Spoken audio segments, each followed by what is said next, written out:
Good morning, Twitch.tv. Good morning to YouTube as well. And, of course, good morning, mini Motorways. We are off to Zurich for today's daily challenge where weekly choices will be a mystery. But we know that we'll start with 4 bridges. So should we need them, we'll have them. That's something, right? Also, if I may be so bold, the very fact that we are doing the show is also something. Because, well, last week was something. So, last Sunday, not yesterday, but a week before that, I drove from Casa de _Goog in western Massachusetts to beautiful and lovely Pittsburgh, Pennsylvania. By which I mean Monroeville, which is like 20 miles east, but, you know, suburbs. So I went to Pittsburgh for training, for work, for this, you know. There's this specialized role that there are only like 3 people in the company who can do, but they've had a lot of demand for it recently. So they were like, hey, let's grab a guy from the west and a guy from the south and a guy from the east and just kind of teach them this thing so we have more people who can do that. So it was me and a guy from Los Angeles and a guy from Dallas, and we all got to Pittsburgh. And we stayed at a hotel for a couple of days, and we learned how to set up the new gear, and we learned, you know, various applications of it, and a grand old time was had by all. And that lasted Monday, Tuesday, and Wednesday. Drove down Sunday, worked pretty much all through Monday, Tuesday, did a half day Wednesday, and then the plan was that I would drive home Wednesday night. And listen, I did ultimately drive home Wednesday night. However, so the drive to Pittsburgh, it's like 450 miles, something like that. It was basically uneventful. It was a lovely Sunday.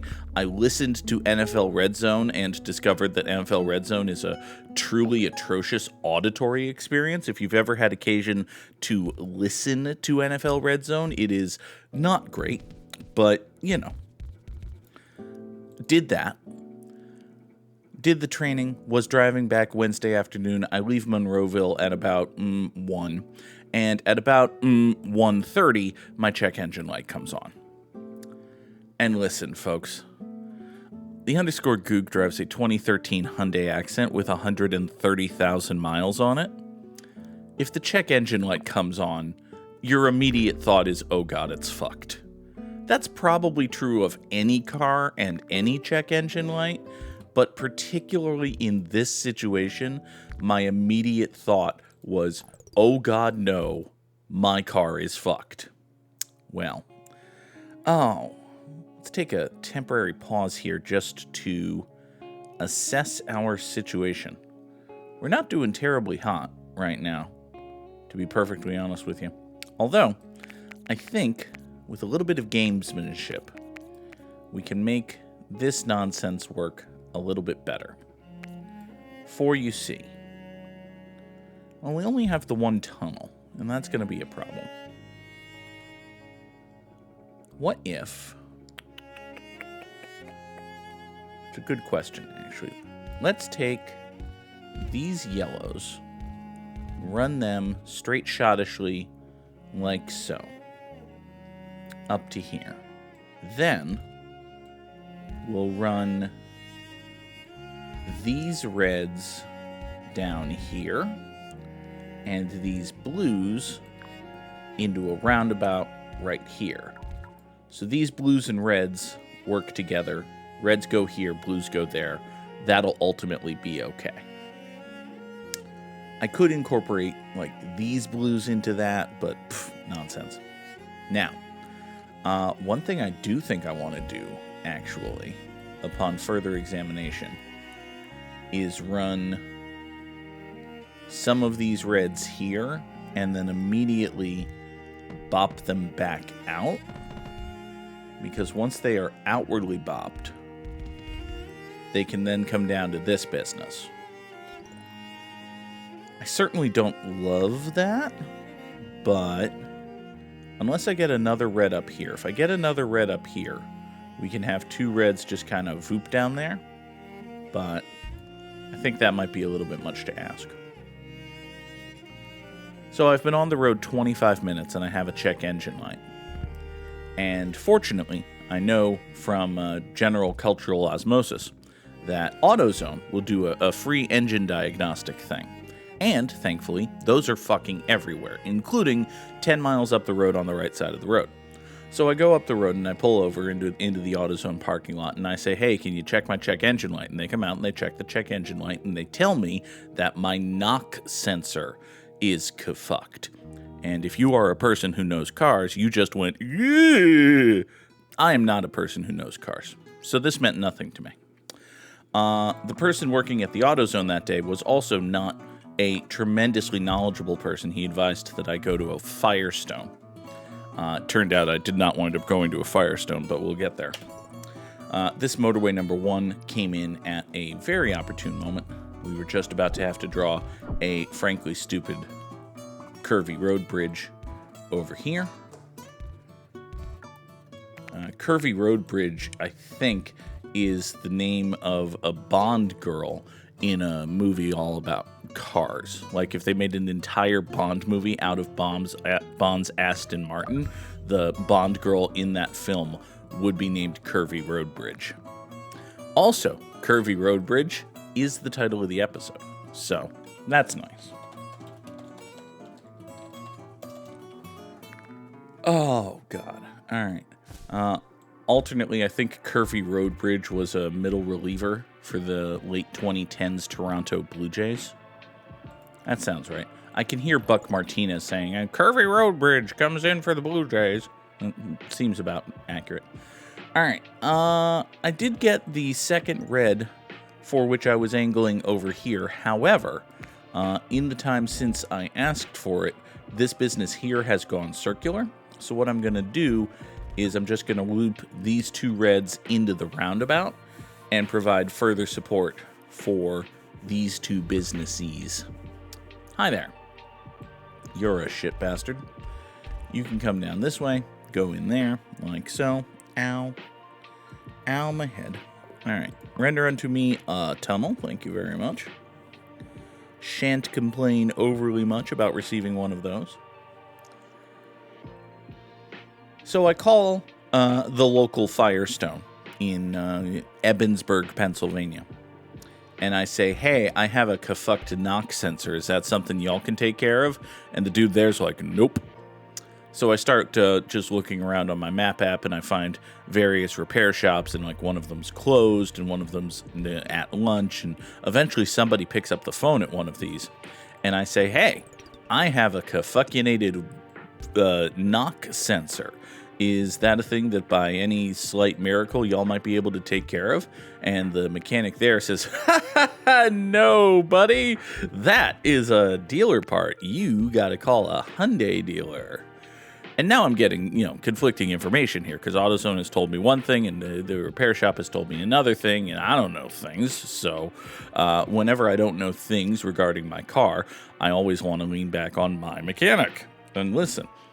Once upon a time, I had a very good relationship with a very good mechanic, and then his garage burned down. So now I have a pretty good relationship with another pretty good mechanic who I'm pretty sure isn't intentionally fleecing me. It's just a poor and unfortunate coincidence that every time I go for an oil change, I wind up spending $1,000. But it is the case that every time I go for an oil change, I wind up spending $1,000. But also, he's a very nice, knowledgeable fella, so, it's probably just the old car's fault. So, we have a small issue, and by small issue, I mean this business over here is bad. I think what we're going to do about that is we're going to reroute motorway numero uno, like so. So if that goes there, motorways definitely can't go over mountains, But yeah, if motorway number 1 comes down here, we can also restructurate this green road such that these houses leave this corridor wide open. Yep, come here. Go that way. Thank you. And then we run these white houses here. through the newly vacated corridor, up here, into there. Okay. So these two reds service this business. These two whites snake their way down here. All of the rest of the reds in the world are saving this and this. And, well, I have a tunnel at least. I don't really have 5 road tiles. I only have 5 road tiles, rather. But in fullness of time, this will be okay. We'll get a few more in a second here. I have faith. A little bit. Just a little bit. Not much, but, enough. If I get a motorway, I might want to motorway these two over to here and have these two service. Oh, all right. Oh, you're going to do that, are you? Well, that's ucky. Okay.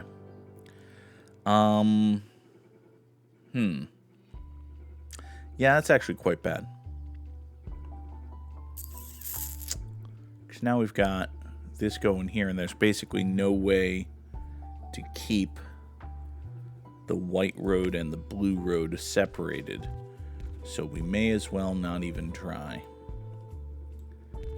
Alright. Doot, doot, doot, doot. And straight up doot. I mean, that technically does get cars to both of these businesses. The addition of a second White House over here is actually quite helpful. So, I don't know. I suppose it technically, theoretically works. That's about all you're going to get. Alright, so these yellows are going to have to come here. Here's another blue for this, because this is now circular. That's sensical and logical, I suppose. This over here is a pretty dogshit, terrible-ass intersection, but, Alright, so we've got a whole bunch of blues that just spawned over here in response to this going circular. This, meanwhile, is serviced by a whopping 2 houses. It's probably bad. That's not what you want. It's definitely not what you want, but, I think we're going to want a great many things and not have any of them on today's edition of Mini Motorways. So I call my mechanic, and I tell my mechanic, hey, my knock sensor is kafucked. And he goes, ooh, which is not a sound you want your mechanic to make. Particularly not a mechanic who you think is friendly to you. You don't want that mechanic to go, yee! But my mechanic hears the words knock and sensor back to back and goes, yee! And then lays out for me the plan. The plan is that I have 2 choices. One is just try to drive home. Keep in mind that I am in Ebensburg, Pennsylvania. It's about an 8.5-hour drive from where I am to home. The plan is to either try to drive home, and if I happen to survive, if my car happens to survive the trip, thank every lucky star I've ever known. Or take the car to a Hyundai dealer and have them check it out. For you see, the busted knock sensor check engine light warning means one of 2 things. One, your knock sensor itself is fucked, which is fine in a vacuum. The knock sensor is supposed to help keep the engine timing right, and if it's bad, if the knock sensor itself is bad, then over time, you'll lose some mileage and you might do some reparable damage to your engine. But it's not the end of the world. Or your knock sensor is telling you that something else is bad. And in a Hyundai with 130,000 miles on it, if the something else was to be bad, my car would not be leaving the state of Pennsylvania. That would be functionally the end of my relationship with this car that I've had for going on 11 and a half years now. So, I decided, rather than white knuckle it all the way home, to go to a Hyundai dealer. Turns out there was one in Altoona. So I went to Bundy Parcells, Pennsylvania, and sat around for about an hour and a half. Ran over a hubcap on my way into the parking lot. Thought I had dropped my axle. Good times. Good times. Sat around for an hour and a half, and eventually, the Hyundai dealer in Altoona said, "Hey, good news. your knock sensor itself is fucked. Which, listen, you're gonna want to replace at some point, but it's probably not gonna murder wreck your car today if you don't. Also, we'd be happy to replace it for you. That will be $800. And I said no thank you. And I decided not to give this random Hyundai dealer in Altoona, Pennsylvania, $800. I will probably wind up going to the somewhat less random Hyundai dealer in Midwestern Massachusetts, with which I have dealt before, from which I bought the car 11 and a half years ago, and say to them, hey, I need a new knock sensor. And I anticipate they'll ask for something less than $800, but we'll see. When am I going to do that, you ask? Wonderful question, because it sure as hell won't fucking be this week. I drove home from Pennsylvania, had a truly horrendous time. Like, the drive down was nice and smooth, and there was just highways the whole way. Because I had started from Altoona, Pennsylvania, I wound up being directed to go through the hilly, foggy, dank, dark backwoods of north central Pennsylvania until I could get into New York State and drive home through Albany, which sucked. It was not fun. Speaking of things that suck and are not fun, this whole 2 or 3 houses to support dark blue circles thing, not working. I don't presently have an amazing plan to solve these problems, but I do recognize that they are problems. And really, when you think about it, that should be enough, shouldn't it? Like, I recognize that there are problems, and therefore the problems are solved. That seems like it should be the way things work. And yet. All right. Here's what let's do. We're going to take... first of all, we're going to drop motorway number 1 right over here. I'm going to be careful not to just murder kill motorway number 1, because I don't think I can afford to wait for it to exist again. So, we're going to chop murder this whole Bridgely situation over here. You, incidentally, can swing down that way. We'll get a second house, make it a third house. Second and third house to support this business. We might actually, hold on. Yeah, I might actually undo that immediately, because it occurs to me that we're going to need these. Yeah, we're going to need these to support this. So these two are going to come over here, supplement these two in servicing this business. Meanwhile, I've peeled these 4 dark blues off of being the 3rd and 4th houses going this way and the 4th and 5th houses going this way. And instead, they shall now be the 1st through 4th houses, hopping the newly reconstructed motorway number 1 and shepherding dark blue passengers over this way. So, having done all of that, I shall now grab 3 reds right here. This is Brandon Phillips, this is Billy Hamilton, and this is Bronson Arroyo. I'll grab 3 reds right here. Come down this way, swing over that-ishly, and I'm basically just having these 3 replace these 3 as the servants of this business. Okay, now, this blue business here is probably fucked. And the reason this blue business is probably fucked is that this red car has to get all the way up here to get rid of this motorway, to install this motorway, to get these houses over here. And I don't think all of that is going to happen in the time it takes, before the time it takes this business to die. So, this is probably just a moot point, actually. Yep. Yep, indeed it was. 815 commuters over 62 days sure is a number. It's the nicest thing you can say about it. It is bottom 45% in the world, and would you believe it, it is not as good as literally number 1.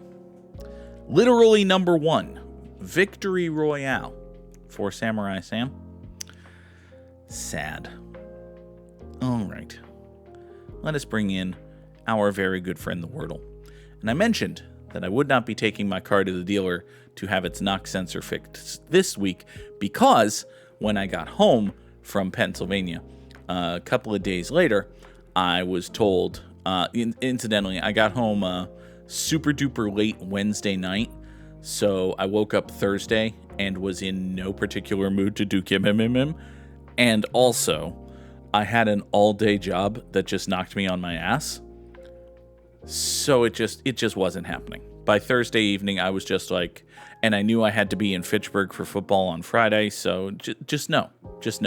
We called last week a wash, with the intent that this week we had nothing on the schedule, and, well, now I have things on the schedule. I have to go to New York this week.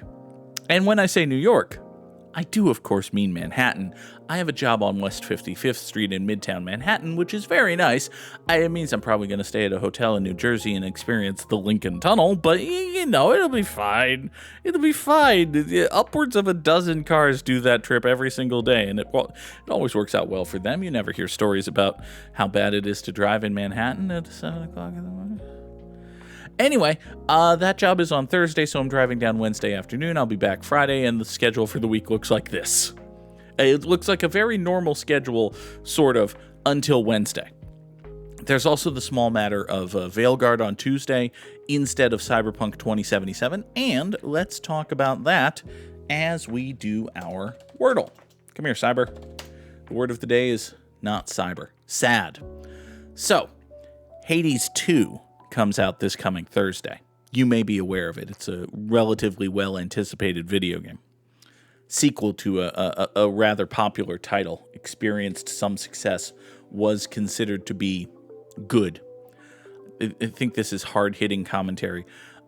Hades 2, the sequel to a good video game, comes out this Thursday. I was long ago gifted Hades 2 back in its early access, and I have intentionally avoided it just because I will try an early access game if I have no knowledge of it whatsoever going in, and the early access is literally, here, let's sell you on the proof of concept of our video game, right? Like, I was an early access, even really before the term was a thing, I was an early access player of Minecraft.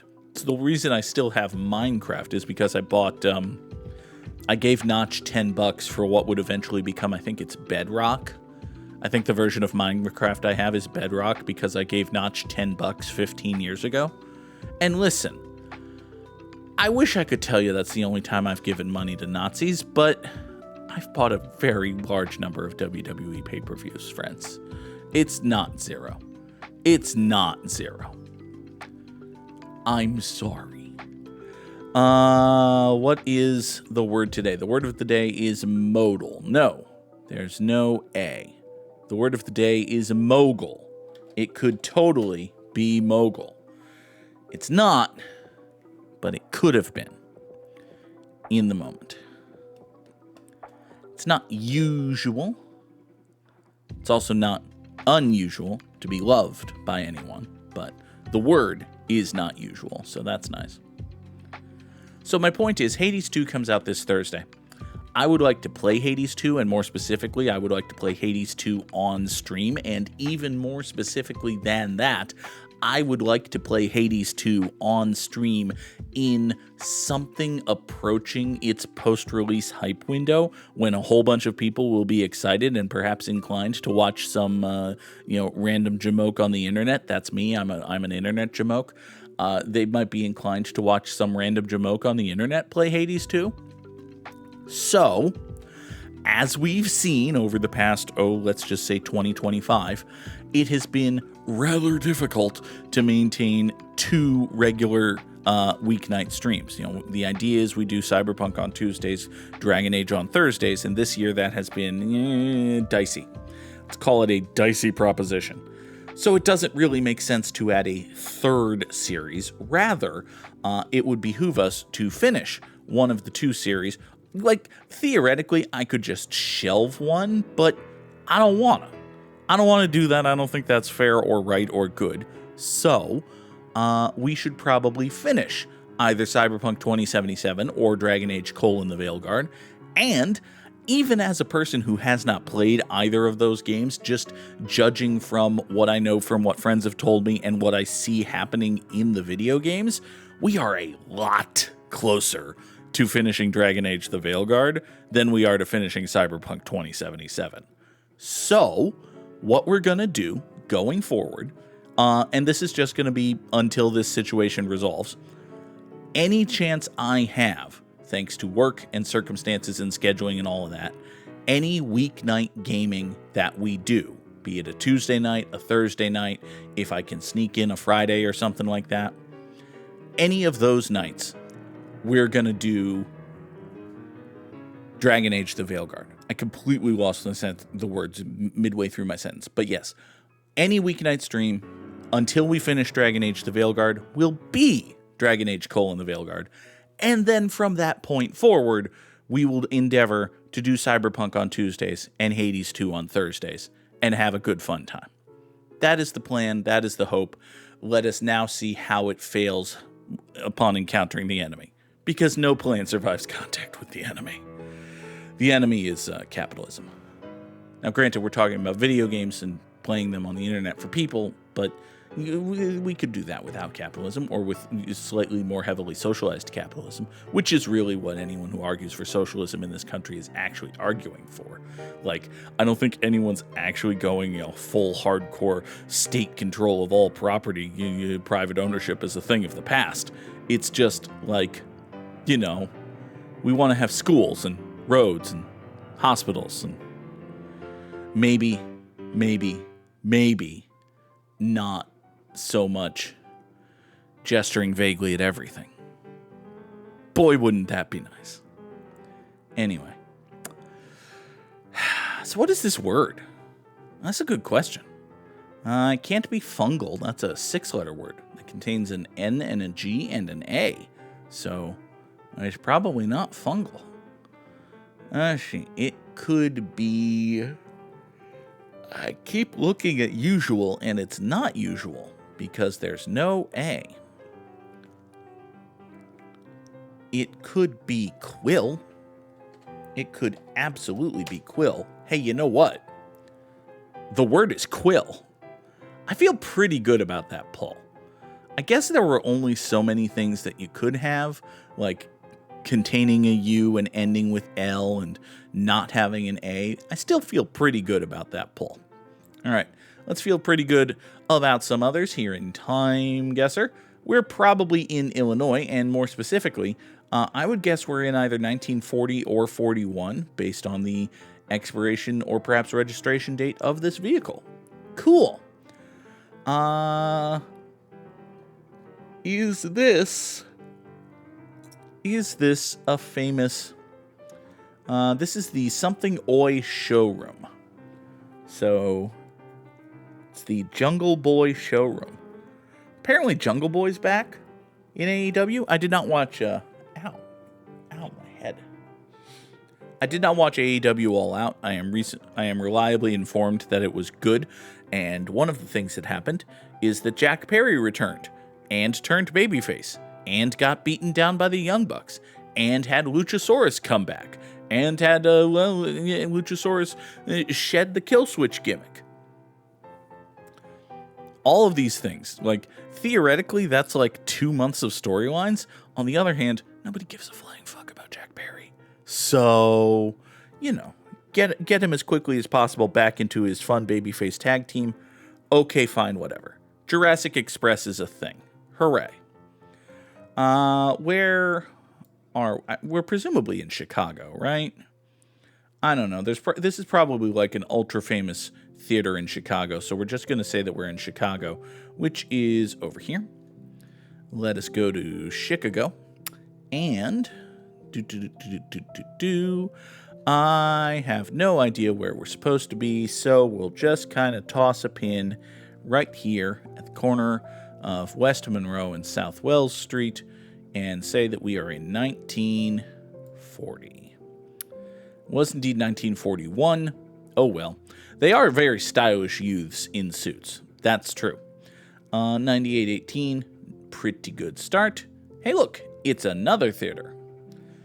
So this is advertising Scarlet Doll, which is not a film I remember or I'm aware of. I'm sure it exists. It stars Lin Dai and Wan Yin. It's $1 million production, which, you know, is an impressive sum of money to spend on a big, important movie, I guess. All right. License plate here. Tell me a thing. No? Okay. So, we got a lot of English signage, but we also got a lot of Chinese signage. And when you marry those two together, the first thought is Hong Kong.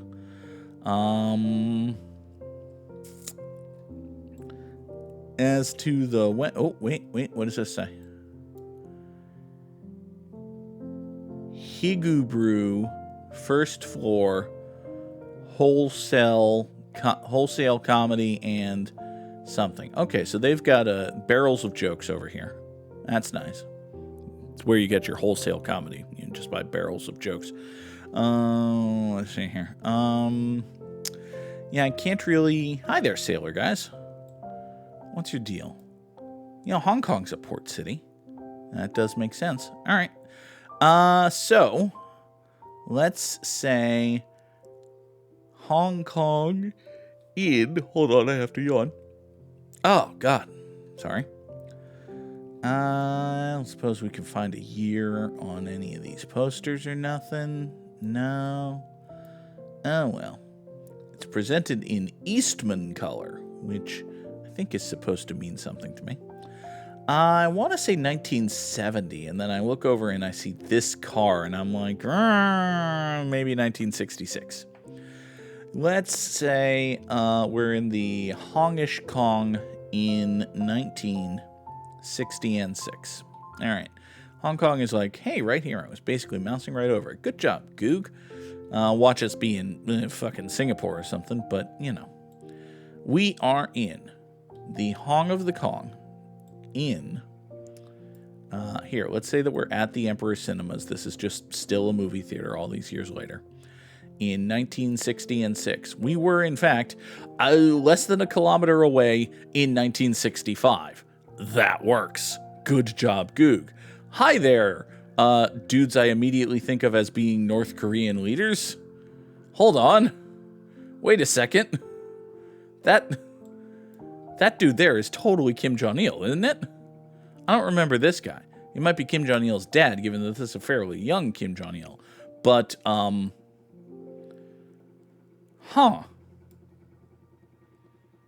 Again, I'll say, huh. So we got various office workers. They don't look terribly thrilled with stuff, but, you know, they're in what appears to be a hotel ballroom that has been converted to office space. Interesting.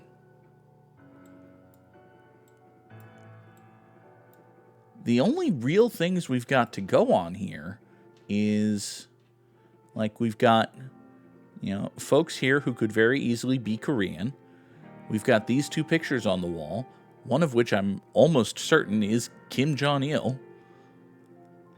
I would be very surprised if this was in North Korea, but, I mean, we gotta... I could be a coward and say South Korea, because we've got, you know, Korean or Korean adjacent folks and vaguely... Yeah, you know what?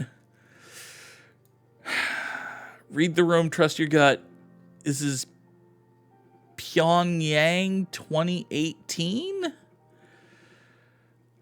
I don't love that. I don't love that at all. But we're going to go with it. And by 2018, I do mean 2014. Hey!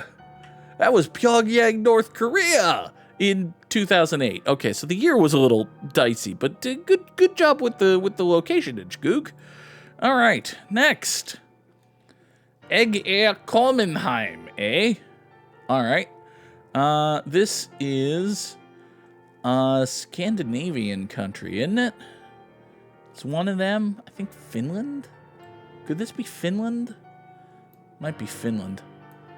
So you're police. I can't read your other badge there, which would probably be more helpful. You appear to be from the Logan Milan. Okay. So you're at an airport in Boston that's also in Italy? That doesn't make sense. All right. Hegi or Kolmenheim. Well, this is definitely a parade of some sort. Oh, wait.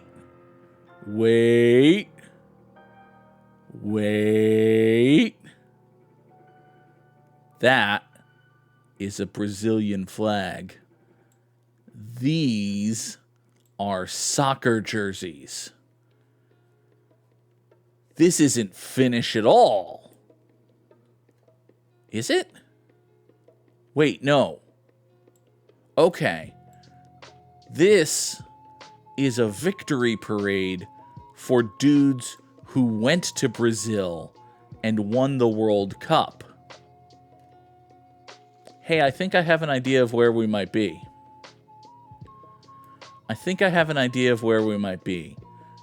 It's not Finland.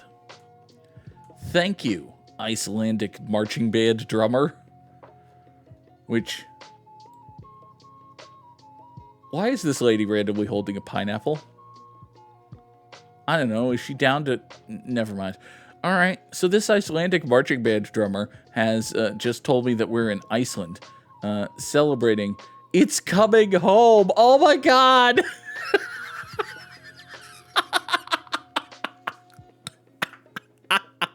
It's coming home. When was the World Cup in Brazil? That's a wonderful question. Well,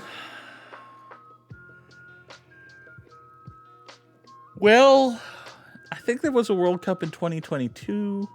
I don't remember if that one was in Brazil. We're gonna say that we're in Reykjavik in 2018. How about that? We're in Reykjavik, Iceland in 2018. Could be 2014, but oh, it's 2016. Oh, and it's the Euro, not the World Cup. Oh, whatever. All right, crowds welcoming Iceland's national football team in Reykjavik. They made a run to the quarterfinals of Euro 2016 before they got bounced by France. Congratulations, 2016 European quarterfinalists, Iceland. All right. This is a map of Copenhagen to Frederiksberg as of 1967. All right, so we have a lower bound as to when this could possibly have been. We also have a hint that it might be German. On the other hand, you do have that slashy O. I think that slashy O typically indicates less German, more Scandinavian. But, you know, I very recently initially thought that something was Scandinavian, and it turned out to be Icelandic. So, you know. All right, so this girl appears to be cheating on her friend's test, but we can't see what she's reading, so that's nice. We've got referats and journals and scrivenings and something's love and nogles. I don't know what we're supposed to do with our nogles, but we've got them. All right. Shit and shove me in it. All right. Is there any chance that we can just, because this is like the map of a city is the problem. It might be difficult to figure out. That could be like Weberg or Nieberg or Nuremberg, or it's probably not that one, but this over here is Kalvebodstrand. It doesn't help us overly much. Yep. Okay. Copenhagen. This is Denmark. Denmark 1968. Got it. Yeah, Norway, Copenhagen. This is Copenhagen, Denmark 1968. Last and final answer. We were, in fact, in Copenhagen, Denmark in 1974. All right, fine. I think that's a good job, Goog. I think that's a generally well-done game of time guesser by your dear friend, the _Goog. 46-319 is the score. And now we shall hop over here for today's Immaculate Grid, where we need Twins and Red Sox and Brewers and Padres and dudes what won 200 games in their career and dudes what struck out 200 dudes in an season. A Boston Red Sox player who also played for the Milwaukee Brewers is the Jeff Suppan button. We hit Jeff Suppan an awful lot here in the Immaculate Grid. A dude who played for the Red Sox and the Padres is Douglas Mirabile. I could go Josh Bard, actually. I don't know if Bard actually played for the Padres, though. I know he was a prospect, and he got traded back. Yeah, fuck it, we'll just go Mirabile. A dude who played for the Red Sox and had 200 wins in his career is Timothy Wakafielde. You know, he's an obscure player, not really important, but, you know, he's there. He did a thing. Dude who had 200 wins in his career and pitched for the Minnesota Twins is Bert Blyleven, and I can't think of any others, because, like, I don't think Johan Santana got there on account of his arm exploding. I don't think Brad Radke got there on account of him just being fine and me wildly overrating him based on the fact that he happened to be the best pitcher on the Twins in the mid-90s when the Twins were bad. I don't know. There are probably dudes I'm not thinking of, but, like, Francisco Liriano never came close. Anyway, a dude who had 200 wins in his career and struck out 200 dudes in a season gives us a chance to hit the Zach Greinke button. A San Diego Padre who struck out 200 dudes in a season is Jake Peavy. He was good at baseball. Milwaukee Brewer who struck out 200 dudes in a season is Ben Sheets. He was also good at baseball. I'm sure there are deeper cuts for these, but fuck it. Dude who played for the Brewers and Twins is, we'll just take the layup and say Paul Molitor. And now, unfortunately, we must name a Padre who was also a Twin.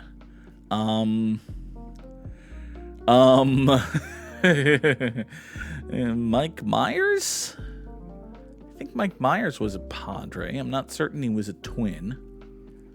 Jamie Moyer, of course, was famously a Padre, but I don't think he was a Twin. Scott Erickson was a Twin, but not a Padre. Jim Thome was a Twin, but not a Padre. Chuck Knobloch, Corey Koski, Byron Buxton, Josh Willingham. All Twins, no Padres. Tony Gwynn and Tony Gwynn Jr. were Padres. I don't think either of them were Twins, however. Kirby Puckett was a Twin and an asshole, but not a Padre. Tim Raines was a Padre, not a Twin. Carlos Correa was a Twin, but not a Padre. Doug Mintkevich was a Twin, but not a Padre. Roberto Alomar was a Padre and an asshole, but not a Twin. Ryan Klesko was a Padre. Mike Hampton was a Padre.